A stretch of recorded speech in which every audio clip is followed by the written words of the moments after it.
நிதி ஆயோக் அமைப்பின் துணைத் தலைவராக பாஜக எம்எல்ஏவை நியமிக்க ஒன்றிய பாஜக அரசு பரிந்துரை. எதிர்க்கட்சிகள் கடும் கண்டனம்.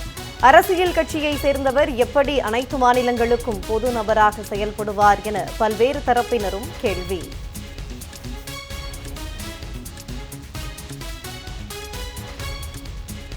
ஆபரண தங்கம் விலை 800 ரூபாய் உயர்வு. சென்னையில் ஒரு சவரன் தங்கம் 1,13,600 ரூபாய்க்கு விற்பனை.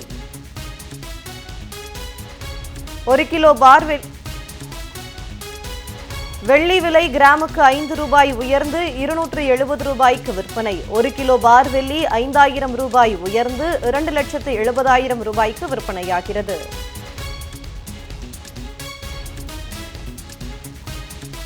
உதகையில் அடுத்த மாதம் நடைபெற உள்ள மலர் கண்காட்சிக்கான ஏற்பாடுகள் தீவிரம். 40,000 மலர் தொட்டிகளில் வண்ண மலர்களை பராமரிக்கும் பணி தீவிரம்.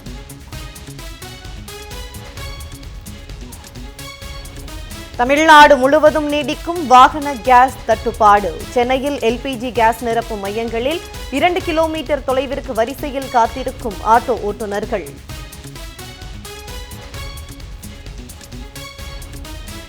இந்தியா அமெரிக்கா இடையேயான முதற்கட்ட வர்த்தக பேச்சுவார்த்தையில் முன்னேற்றம். 2030ஆம் ஆண்டுக்குள் வர்த்தக ஒப்பந்தத்தை 47 லட்சம் கோடியாக அதிகரிக்க முடிவு.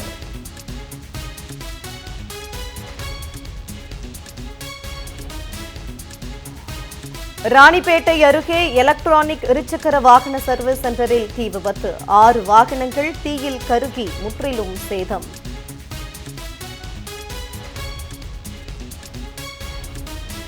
நெதர்லாந்தில் பூத்துக்குலுங்கும் துலிப் மலர்கள். சிவப்பு மற்றும் மஞ்சள் நிறங்களில் பூத்துக்குலுங்கும் 900 வகையிலான மலர்களை கண்டு ரசிக்கும் மக்கள்.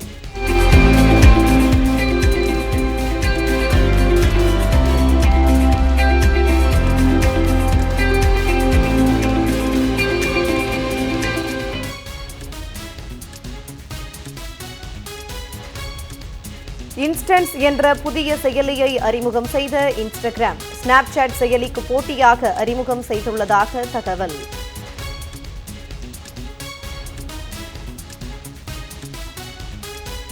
டென்மார்க் தலைநகர் கோபன்ஹேகனில் வெப்பக்காற்று பலூன் திருவிழா தொடக்கம். ஹாலிவுட் தீம் பாடல்கள் பின்னணியில் ராட்சத பலூன்களில் பறந்து சுற்றுலா பயணிகள் உற்சாகம்.